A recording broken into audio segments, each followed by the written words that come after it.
आज का video prevention of corruption act 1988 या भ्रष्टाचार निवारण अधिनियम 1988 को लेकर है। सरकारी कामकाज में पारदर्शिता हो, भ्रष्टाचार न हो, इसको लेकर पुराने समय से प्रयास किए जा रहे हैं। सरकार के पास विशाल ताकत होती है और सरकार अपने अधिकारियों के द्वारा इस ताकत को इस्तेमाल करती है। इस ताकत को कोई पैसे के लिए इस्तेमाल न कर ले, इसके लिए सरकार ने प्रिवेंशन ऑफ करप्शन एक्ट 1988 कानून बनाया हुआ है। पिछले दिनों कई ऐसे मामले मेरे सामने आए हैं जिनसे लगने लगा है कि भ्रष्टाचार निवारण अधिनियम भ्रष्ट अधिकारियों को पकड़ने के बजाय उन्हें कानूनी ताकत दे रहा है, और वो इसलिए दे रहा है कि अच्छे अधिकारियों को परेशान किया जा सके, उन्हें एक्यूज बनाया जा सके, अच्छे अधिकारियों को आरोपी बनाया जा रहा है। आज की वीडियो में हम बहुत लंबा चौड़ा एरिया कवर नहीं करेंगे, बल्कि सिर्फ दो सेक्शंस, सेक्शन 17 और सेक्शन 19 पीसी एक्ट की बात करेंगे। पीसी एक्ट के तहत दर्ज किए गए मामलों में इन्वेस्टिगेशन कैसे किया जाए, यह बात सेक्शन 17 पीसी एक्ट में बताई गई है।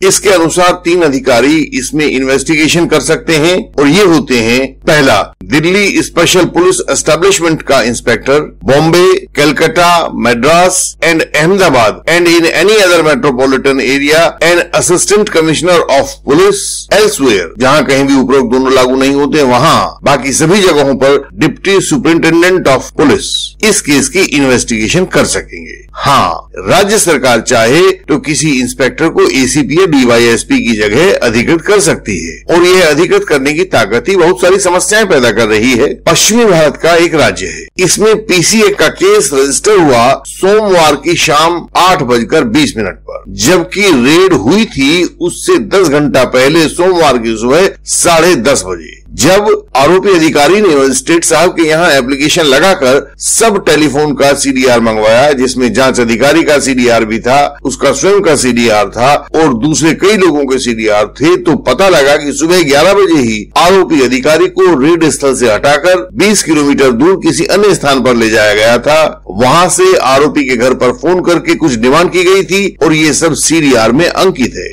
डिमांड पूरी न होने पर आरोपी को फिर से किसी एक घर में ले जाकर सारा दिन बंद रखा गया। शाम तक भी कोई समझौता नहीं हुआ तो शाम में केस रजिस्टर करवा दिया गया। जो इस पीसी एक्ट के आईओ हैं, यानी जांच अधिकारी हैं, वो संविदा के आधार पर, कॉन्ट्रैक्ट के आधार पर पुलिस में नौकरी करते हैं। न ये थाना जहां केस दर्ज हुआ और न ही वह संविदा वाला दरोगा, किसी का भी गजट प्रकाशन नहीं हुआ है। अर्थात सेक्शन 17 के मुताबिक सब कुछ गैर कानूनी हो रहा है। क्रिमिनल लॉ का नियम है और सुप्रीम कोर्ट की गाइडलाइंस है कि एफआईआर दर्ज होने से पहले पुलिस इन्वेस्टिगेशन में कोई कदम नहीं उठा सकती है। तब एफआईआर दर्ज होने से 10 घंटा पहले ही रेड करने वाले ये लोग कौन है? कानून से दुश्मनी क्यों की जा रही है? इस केस में अभी सेक्शन 19 की सैंक्शन वाली स्टेज नहीं आई है, जब आएगी तो देखेंगे कि कौन सैंक्शन देता है। दूसरा, इसी तरह सेक्शन 19 पीसी एक्ट को देखते हैं। पीसी एक्ट के तहत किसी भी कोर्ट में केस चलाने के लिए सरकार की पूर्व अनुमति अर्थात सैंक्शन लिया जाना कानूनन जरूरी है कि उपरोक्त आरोपी अधिकारी के खिलाफ पीसी एक्ट का केस चलाया जाए। सेक्शन 19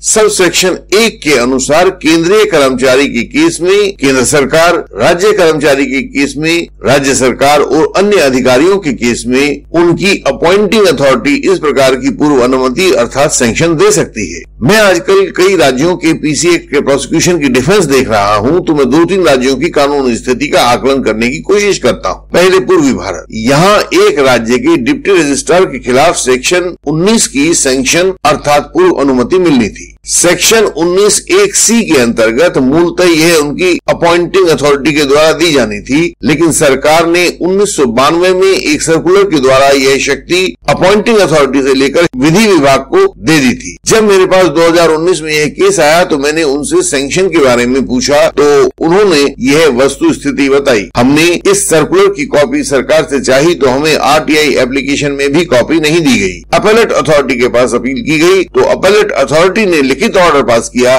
कि ऐसा कोई सर्कुलर सरकारी गजट में प्रकाशित नहीं हुआ है, अतः कॉपी दी जाने के लिए उपलब्ध नहीं है। इस दौरान कोविड के कारण कोर्ट्स भी बंद रहे। अब वहाँ के हाई कोर्ट में जाने की योजना बन चुकी है। यहाँ यह बात विचारणीय है कि जिस सर्कुलर को कभी गैजेट में प्रकाशित ही नहीं किया गया है, जिसे जनसाधारण की जानकारी में लाया ही नहीं गया है, उस सर्कुलर के द्वारा जनसाधारण पर कैसे शासन किया जा सकता है। यदि पूरे कानून से चला जाए तो 1992 से लेकर आज डेट तक जितने भी सरकारी सैंक्शन उस राज्य में दिए गए हैं वे सभी गैर कानूनी है और जिनको सजा मिली है वह सजा भी कानूनी रूप से गलत है। दूसरा केस एक पश्चिमी भारत के राज्य का है। इन पीसी एक्ट केसेस की जांच प्राय एक डीसीपी लेवल के अधिकारी को करनी होती है, परंतु इस राज्य में पीसी एक्ट 1947 के समय से एक सर्कुलर के द्वारा एक इंस्पेक्टर लेवल के अधिकारी को इन्वेस्टिगेशन के लिए अधिकृत किया गया था। जब वहां के केस को मैंने देखा तो पूछा कि यह सर्कुलर तो पीसी एक्ट 1947 के समय का है, क्या 1988 के एक्ट के समय इसे दोबारा से सर्कुलेट नहीं किया गया? तो पता चला कि ऐसा नहीं हुआ है। इस तरह से इस राज्य में भी 1988 के बाद से जितने पीसी एक्ट केसेस के इन्वेस्टिगेशन हुए हैं वह सब बैड इन लॉ हैं, क्योंकि उनमें सर्कुलर पुराने वाला दिया गया है। यहाँ के सर्कुलर की नोटिफिकेशन इन गैजेट की अभी जांच कर रहे हैं और उसका जल्द पता लगेगा। यहाँ दी जाने वाली सेक्शन 19 की सैंक्शन कानूनी रूप से दी जा रही है या नहीं। तीसरा केस उसी आरोपी अधिकारी का जो सबसे पहले सेक्शन 17 के तहत लिया गया था। उसमें यदि थाना और जांच अधिकारी इन दोनों की स्थिति कानून के अनुसार नहीं है तो यह सेक्शन 19 की सैंक्शन अर्थात पूर्व अनुमति कैसे दी जा सके। यानी कि यह केस तो कानूनी दृष्टि से केस है ही नहीं, केवल आरोपी अधिकारी को सस्पेंड करके डाल दिया गया है। कानून के विरुद्ध सब कुछ हो रहा है। अब उसमें हाईकोर्ट जा रहे हैं, वह देखिए वहाँ क्या होता है। इस वीडियो में यह सवाल उठाया जाता है कि यह खेला कौन कर रहा है, सरकारें कर रही है या उन विभागों में भ्रष्टाचार स्वयं इतना शक्तिशाली हो गया है कि अब वह विभाग काम कर ही नहीं पा रहा है। लेकिन यह खेल किसके साथ और किस कीमत पर खेला जा रहा है? यह उन आरोपियों और समाज दोनों के प्रति विश्वासघात है। यह कानून के खिलाफ मर्जी है। जो भी सज्जन इस वीडियो को देख रहे हैं और पीसी एक्ट से पीड़ित हैं, वे अपने केस की डिटेल्स में एक बार दोबारा वेरीफाई कर लें कि उनका केस किसने इन्वेस्टिगेट किया